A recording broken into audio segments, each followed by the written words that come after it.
चाणक्य का जन्म एक ब्राह्मण परिवार में हुआ था और उन्होंने तक्षशिला में अपनी शिक्षा प्राप्त की, जिसे कौटिल्य या विष्णुगुप्त के नाम से भी जाना जाता है।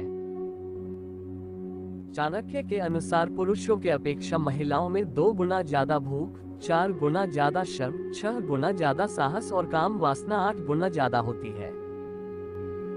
आचार्य चाणक्य के अनुसार बेवकूफी करना, छल कपट का सहारा लेना, झूठ बोलना, चालाक होना, क्रूर रहना आदि कुछ महिलाओं के व्यक्तित्व के प्राकृतिक दोष हैं। चाणक्य का कहना था कि शाही परिवार, नासमझ इंसान, सांप, आग और महिलाओं से हमेशा बचकर रहना चाहिए। ये कभी भी घातक साबित हो सकते हैं। इंसान हो जिसने कभी झूठ ना बोला हो, लेकिन आचार्य चाणक्य के अनुसार झूठ बोलने का जिम्मा केवल महिलाओं के ही पास है। महिलाओं के विषय में चाणक्य का कहना था कि वह कभी स्थिर नहीं रह सकती, उनका मस्तिष्क बहुत ही जल्दी बदलता है, इसलिए उन पर विश्वास नहीं किया जा सकता। आचार्य चाणक्य का कहना था कि एक व्यक्ति को कभी नदी, शाही परिवार, सींग वाले जानवर, हथियारों से लैस इंसान और महिलाओं पर कभी विश्वास नहीं करना चाहिए, क्योंकि ये कभी भी धोखा दे देते हैं। जीवन में कुछ सीखना हो तो उसके लिए भी आचार्य चाणक्य ने रास्ते बताए हैं। चाणक्य के अनुसार अगर नम्रता सीखनी हो तो राजकुमारों से सीखनी चाहिए, वहीं संवाद की कला पंडितों से, झूठ बोलना जुआरियों से और धोखा देना महिलाओं से सीखना चाहिए। आप ये तो सुनते आए हैं कि महिलाएं अपने पतियों के लिए व्रत रखती हैं। जाहिर सी बात है कि उनके द्वारा यह सब अपने पति की खुशहाली और उसकी लंबी आयु की कामना के लिए किया जाता है।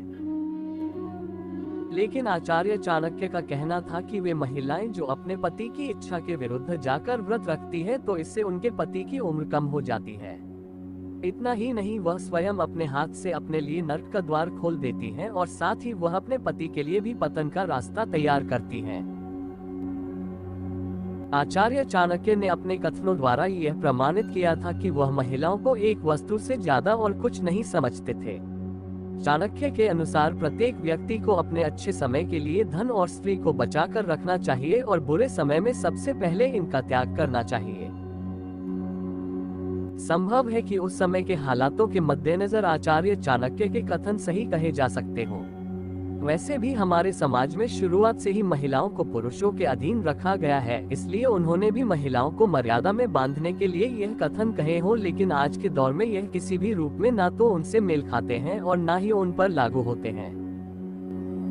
प्रेम से भरी हुई आंखें, श्रद्धा से झुका हुआ सिर, सहयोग करते हुए हाथ, सन्मार्ग पर चलते हुए पांव और सत्य से जुड़ी हुई जीभ ईश्वर की पसंदीदा चीजें हैं। जब जीवन के बारे में सोचो तब यह सदैव याद रखना कि पछतावा अतीत बदल नहीं सकता और चिंता भविष्य को संवार नहीं सकती। एकाग्रता से किया गया परिश्रम ही वास्तविक चमत्कार करता है।